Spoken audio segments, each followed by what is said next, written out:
Hello everyone. आज हम पढ़ेंगे एक्सपर्ट कमेटी के बारे में। इससे पिछली वीडियोस में हमने जो कॉन्स्टिट्यूशन असेंबली की किस तरह डिमांड की गई, किस तरह उसका कंपोजिशन हुआ, उसमें कितने मेंबर इंक्लूड हुए, कितनी सीट्स डिसाइड की गई, किस तरह मुस्लिम लीग ने विड्रॉ किया, किस तरह जो वो कॉन्स्टिट्यूशन असेंबली बनाई गई थी उसने वर्क किया, कौन उसके चेयरमैन थे, कौन उसके मेंबर्स थे, कैसे प्रियम्बल डिसाइड किया गया, कैसे जो कॉन्स्टिट्यूशन को अडॉप्ट किया गया, कैसे उसे फॉलो किया गया, कैसे उसको बनाया गया, कौन से कॉन्स्टिट्यूशन से उसे लिया गया। इन सब बातों के बारे में हमने अच्छे से डिटेल में पढ़ा था। पिछली वीडियो में हमने पढ़ा था कि फादर ऑफ कॉन्स्टिट्यूशन किसे कहा गया था, वो बी आर अम्बेडकर को कहा गया था। जो चीफ आर्किटेक्ट थे वो भी बी आर अम्बेडकर को बोला गया था। ठीक है, इसके बाद हमने पढ़ा था कि जो कॉन्स्टिट्यूशन था उसे इन्फोर्समेंट कब हुई, उसे 26 जनवरी 1950 को अडॉप्ट किया गया था। कुछ जो प्रोविजंस थे उन्हें 26 नवंबर 1949 को ही अडॉप्ट कर लिया था, लेकिन जो रिमेनिंग्स थे उन्हें 26 जनवरी 1950 को अडॉप्ट किया गया था। 26 जनवरी 1950 के दिन को ही हम रिपब्लिक डे के रूप में मनाते हैं। ठीक है, गणतंत्र दिवस के रूप में मनाते हैं। इसके बाद आज हम पढ़ेंगे expert committee of the Congress. ठीक है, जो कांग्रेस के द्वारा ये कमेटी बनाई गई थी, इसका नाम उन्होंने रखा एक्सपर्ट कमेटी। ठीक है, ये कमेटी 8 जुलाई 1946 को बनाई गई। किसके द्वारा? इंडियन नेशनल कांग्रेस के द्वारा ये बनाई गई थी। ये कमेटी इस टाइम पे जो कॉन्स्टिट्यूशन असेंबली थी वो भी नहीं बनी थी, उससे पहले ही ये कमेटी बनाई गई थी। कॉन्स्टिट्यूशन असेंबली ये कॉन्स्टिट्यूशन असेंबली भी बाद में बनी थी, उसकी मीटिंग्स वगैरह सब बाद में हुई थी, और उसके चलते ही सबसे पहले ये कांग्रेस कमेटी ने ये बनाया था, कांग्रेस ने बनाई थी एक्सपर्ट कमेटी। ठीक है, इसमें क्या था? Producer to be adopt by constitution assembly. किस तरह से कॉन्स्टिट्यूशन असेंबली को अडॉप्ट किया जाएगा, क्यों उसे अडॉप्ट किया जाएगा, इन सब बातों के बारे में इसमें बोला गया। किस तरह उसमें अलग अलग कमेटीज़ बनाई जाएंगी, किस तरह के उसके ऑब्जेक्टिव रखे जाएंगे कॉन्स्टिट्यूशन के। ये इन्होंने क्या था, कांग्रेस पार्टी ने ये पहले ही प्रिपेयर करके रख दिया था, क्योंकि इनको पता था भाई हम जो इलेक्शन है वो जीतेंगे। क्योंकि वहाँ पे क्या था, इंडियन नेशनल कांग्रेस को मतलब बहुत ज़्यादा लोग सपोर्ट करते थे इंडियन नेशनल कांग्रेस को, तो उन्हें पता था कि हम ही जीतेंगे। इसीलिए उन्होंने क्या किया था, इस चीज़ को पहले ही तैयार करके रख दिया था कि किस तरह कॉन्स्टिट्यूशन असेंबली को अडॉप्ट किया जाएगा, किस तरह उसमें वेरियस कमेटीज़ बनाई जाएंगी, किस तरह उसके कॉन्स्टिट्यूशन के ऑब्जेक्टिव्स क्या होंगे। ठीक है, एक ये मतलब ड्राफ्ट्स वगैरह तैयार करके पहले ही रख दिया था। ठीक है, अब हम इसे शुरू करते हैं। ये जो एक्सपर्ट कमेटी थी वो 8 जुलाई 1946 को बनाई गई थी। Expert committee Indian national congress के द्वारा बनाई गई थी। ये क्यों? To adopt constitution assembly, constitution जो असेंबली है वो क्यों अडॉप्ट की गई। अपॉइंटमेंट ऑफ वेरियस कमेटीज़, किस तरह जो अनेक जो कमेटी बनाई जाएंगी उन्हें किस तरह अपॉइंट किया जाएगा। हमारा जो हम कॉन्स्टिट्यूशन बना रहे हैं उसका ऑब्जेक्टिव क्या होगा। ये जो एक्सपर्ट कमेटी थी वो किसके अंडर बनी थी? वो कैबिनेट मिशन जो आया था उसके अंडर बनी थी। ठीक है, जो ये एक्सपर्ट कमेटी थी इसके चेयरमैन कौन थे? पंडित जवाहरलाल नेहरू थे। ठीक है, और इनका जो ये कांग्रेस पार्टी थी जितने का मेन रीजन एक ये भी था कि जो इसमें जो ज़्यादा एजुकेटेड जो पर्सन थे या दिग्गज जो नेता थे वो सभी इसी पार्टी से रिलेट करते थे, इसी पार्टी में इंक्लूड थे, इंडियन नेशनल कांग्रेस पार्टी में। ठीक है, इसके बाद हमने पढ़ा कि इसके चेयरमैन थे पंडित जवाहरलाल नेहरू। इसके कुछ इसमें कमियां भी थी कॉन्स्टिट्यूशनल असेंबली में, यानी क्रिटिसिज्म ऑफ कॉन्स्टिट्यूशन असेंबली। ठीक है, इसके बारे में पढ़ते हैं। पहले था नॉट ए रिप्रेजेंटेटिव बॉडी। ये कोई रिप्रेजेंटेटिव बॉडी नहीं थी, क्योंकि किस तरह से अपने आप को फॉलो करना है, किस तरह से जो बैकवर्ड्स एरिया थे या ट्रबल्स एरिया थे उनसे किस तरह इंक्लूड करना है, किस तरह उन्हें रिप्रेजेंट करना है, किस तरह डिमांड्स रखनी है, किस तरह कॉन्स्टिट्यूशन बनाया जाएगा। उस मतलब सभी को देख के ये एक कॉन्स्टिट्यूशन बनाया जाना था। मतलब इसमें मुस्लिम लीग्स भी थे, हिंदू भी थे, अनेक जो धर्म को मानने वाले थे, और अनेक कास्ट से भी रिलेटेड थे, बैकवर्ड भी बहुत थे, तो उन सबको साथ लेके चलना था। इसलिए ये भी इसका कोई एक अच्छा रिप्रेजेंटेटिव बॉडी भी नहीं थी, ठीक है। सेकंड है नोट ए सोवरेन बॉडी, यानी इस पर खुद का भी राइट नहीं था, क्योंकि जब तक ये एक्सपर्ट कमेटी बनी थी 8 जुलाई 1946 को ही बनी थी, उस टाइम हम क्या थे, जो ब्रिटिश थे उनके अधीन थे। क्योंकि इसके बाद जब तक हम उनके अधीन थे तो हमारा कोई खुद का संप्रभुत्व था ही नहीं, तो इसीलिए इसका कोई सोवरेन भी नहीं था, क्योंकि अंग्रेज हमें ऐसा क्यों करने देंगे जब तक हमारा खुद का राइट नहीं था, जब ये कमेटी बनी थी, ठीक है। इसके बाद टाइम कंज्यूमिंग, इसमें क्या था, जो ये कॉन्स्टिट्यूशनल असेंबली बनी थी इसको भी बनाने में एक बहुत लंबा टाइम लगा था, और मतलब जो कॉन्स्टिट्यूशन बनाया था उसमें भी लंबा टाइम लगेगा। जो अदर्स जो मतलब अमेरिका का वो था या ब्रिटिश का था, उनको इतना टाइम नहीं लगा था अपना कॉन्स्टिट्यूशन बनाने के लिए, लेकिन इन्हें जो असेंबली बनाने में और कॉन्स्टिट्यूशन दोनों बनाने में बहुत ज़्यादा टाइम लगा था, इसीलिए इसे टाइम कंज्यूमिंग बोला जाता है। क्योंकि कुछ स्टेट में क्या था, 4 महीनों में भी कॉन्स्टिट्यूशन बन गया था, जैसे यूएसए में था, उनका जो कॉन्स्टिट्यूशन था वो 4 महीने बन गया था। लेकिन जो इंडिया का कॉन्स्टिट्यूशन था और जो कॉन्स्टिट्यूशनल असेंबली थी उसे बनाने में बहुत ज़्यादा टाइम लगा था, इसलिए इसे टाइम कंज्यूमिंग ये इसमें वो माना जाता है, इसने ज़्यादा टाइम कंज्यूम किया है।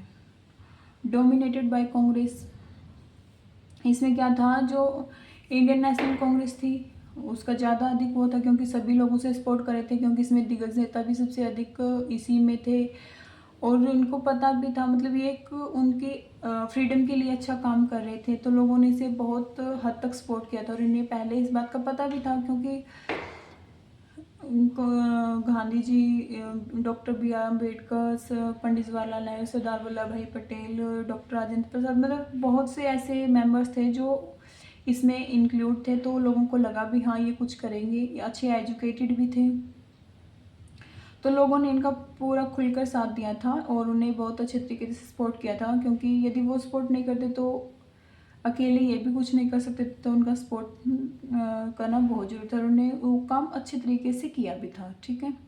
तो इसीलिए क्या था, इनको पता था कि इनकी जो कांग्रेस पार्टी को मानने वाले बहुत अधिक लोग हैं, ठीक है, यानी डोमिनेटेड बाय कांग्रेस, बहुत ज़्यादा संख्या में इसमें कांग्रेस को मानने वाले लोग थे, ठीक है। इसके बाद लॉयर पॉलिटिशियन डोमिनेशन, इसमें क्या था, बहुत एजुकेटेड पर्सन थे, जैसे डॉक्टर बी आर अम्बेडकर थे, डॉक्टर राजेंद्र प्रसाद थे, वो बहुत हाई लेवल के एजुकेटेड पर्सन थे, तो उन्होंने मतलब जो अपना जो कॉन्स्टिट्यूशन असेंबली थी या कॉन्स्टिट्यूशन था वो उसकी लैंग्वेज भी हार्ड इसीलिए थी क्योंकि वो ज़्यादा एजुकेटेड थे, आम पर्सन उस लैंग्वेज को पढ़ नहीं सकता, ठीक है, क्योंकि जो लॉयर वगैरह होते हैं वही उनको पढ़ सकते हैं, ठीक है।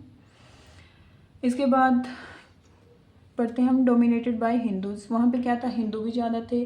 अब जो मुस्लिम लीग था उन्होंने तो क्या कर दिया था, विड्रॉ कर लिया था, क्योंकि वो क्या चाहते थे, जो हम पाकिस्तान के अलग से एक कॉन्स्टिट्यूशनल असेंबली बनाई जाए, वहाँ पे हिंदू धर्म को मानने वाले लोग ज़्यादा थे ना इंडिया में, तो इसीलिए डोमिनेटेड बाय हिंदू, यानी हिंदू लोगों को की जनसंख्या ज़्यादा थी, और अदर जो थे मतलब सिख वगैरह या मुस्लिम लीग वगैरह वो बहुत कम थे, जो मेजोरिटी थी वो हिंदूज़ की थी, इसीलिए बोला जाता है डोमिनेटेड बाय हिंदू, हिंदू ज़्यादा थे, ठीक है। इसके कुछ इंपॉर्टेंट फैक्ट हैं जो अब हम पढ़ेंगे। इसमें क्या था, symbol of the constitutional assembly, जो हमारी कॉन्स्टिट्यूशनल असेंबली बनी थी उसमें अनेक कमेटीज़ भी थी और वगैरह, मतलब अच्छे मेंबर भी थे कॉन्स्टिट्यूशनल असेंबली में। कितने मेंबर थे, 89 मेंबर थे।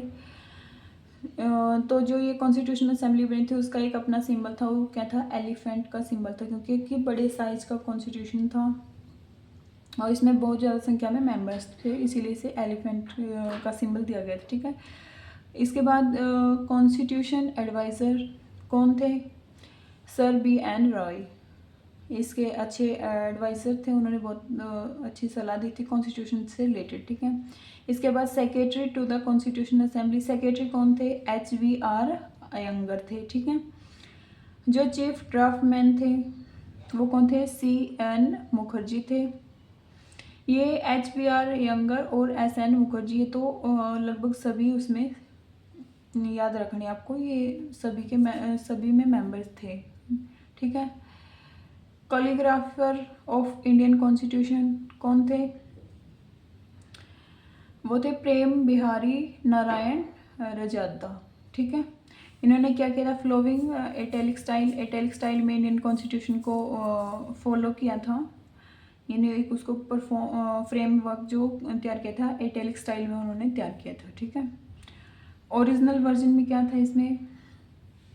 उसे ब्यूटीफुल और डेकोरेट किसने किया था? आर्किटेक्ट फ्रॉम शांति निकेतन, यानी जो हमारा कॉन्स्टिट्यूशन था उसे शांति निकेतन से लेकर उससे प्रेरणा लेकर उसे डेकोरेट किया गया और उसे ब्यूटीफुल बनाया गया। इसमें और कौन थे? नंदलाल बोस भी शामिल थे और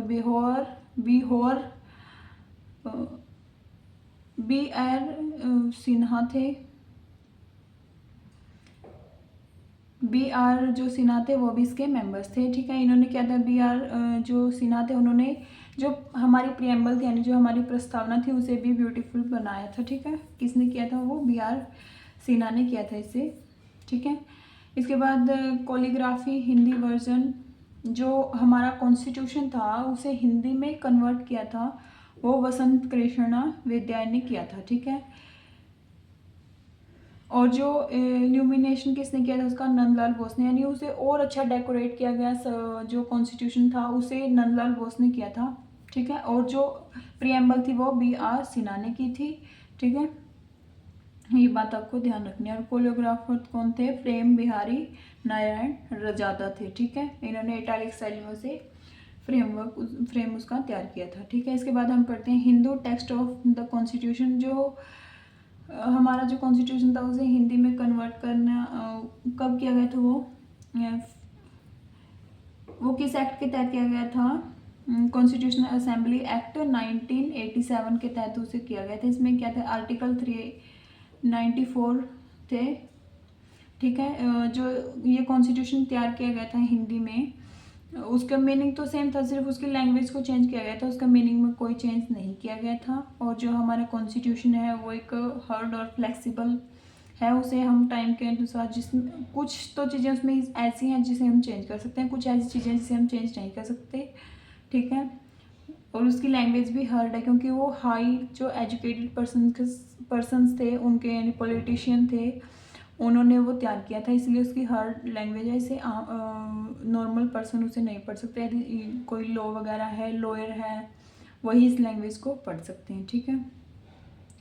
तो जो हमने पढ़ा था कॉन्स्टिट्यूशनल असेंबली के बारे में, पीछे वो भी हमने कवर कर लिया। और जो हमारी कांग्रेस पार्टी के द्वारा बनाई गई थी एक्सपर्ट कमेटी, उसके बारे में पढ़ लिया है। और आगे हम अगली वीडियो में हम हमारा नेक्स्ट चैप्टर स्टार्ट करेंगे।